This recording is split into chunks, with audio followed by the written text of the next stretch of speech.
സങ്കീർത്തനങ്ങൾ അദ്ധ്യായം 9. ഞാൻ പൂർണ്ണ ഹൃദയത്തോടെ യഹോവയെ സ്തുതിക്കും.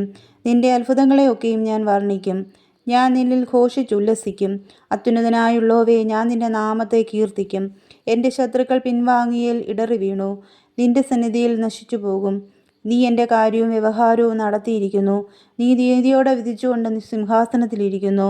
നീ ജാതികളെ ശാസിച്ച് ദുഷ്ടനെ നശിപ്പിച്ചു. അവരുടെ നാമത്തെ നീ സദാകാലത്തേക്ക് മായിച്ചു കളഞ്ഞു. ശത്രുക്കൾ മുടിഞ്ഞ സദാകാലത്തേക്ക് നശിച്ചിരിക്കുന്നു. അവരുടെ പട്ടണങ്ങളെയും നീ മറിച്ച് കളഞ്ഞിരിക്കുന്നു. അവയുടെ ഓർമ്മ കൂടെ ഇല്ലാതാക്കിയിരിക്കുന്നു. എന്നാൽ യഹോവ എന്നേക്കും വാഴുന്നു. ന്യായവിധിക്ക് അവൻ സിംഹാസനം ഒരുക്കിയിരിക്കുന്നു. അവൻ ലോകത്തെ നീതിയോടെ വിധിക്കും. ജാതികൾക്ക് നേരോടെ ന്യായപാലനം ചെയ്യും. യഹോവ പീഡിതനൊരു അഭയസ്ഥാനം, കഷ്ടകാലത്തെ ഒരഭയസ്ഥാനം തന്നെ. നിന്റെ നാമത്തെ അറിയുന്നവർ നിങ്ങൾ ആശ്രയിക്കും.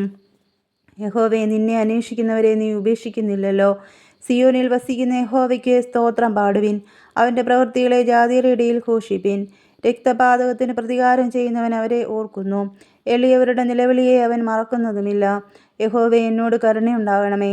മരണവാതിലിൽ നിന്ന് എന്നെ ഉദ്ധരിക്കുന്നവനെ, എന്നെ ഭയക്കുന്നവരാൽ എനിക്ക് നേരിടുന്ന കഷ്ടം നോക്കണമേ.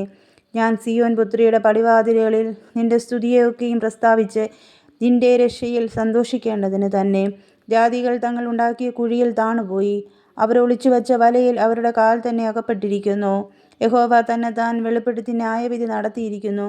ദുഷ്ടൻ സ്വന്തം കൈകളുടെ പ്രവൃത്തിയിൽ കുടുങ്ങിയിരിക്കുന്നു. ദുഷ്ടന്മാരും ദൈവത്തെ മറക്കുന്ന സകല ജാതികളും പാതാളത്തിലേക്ക് തിരിയും. ദരിദ്രനെ എന്നേക്കും മറന്നു പോവുകയില്ല. സാധുക്കളുടെ പ്രത്യാശയ്ക്കൊന്നും ഭംഗം വരികയുമില്ല. യഹോവേ, എഴുന്നേൽക്കണമേ. മർത്യൻ പ്രബലനാകരുതേ.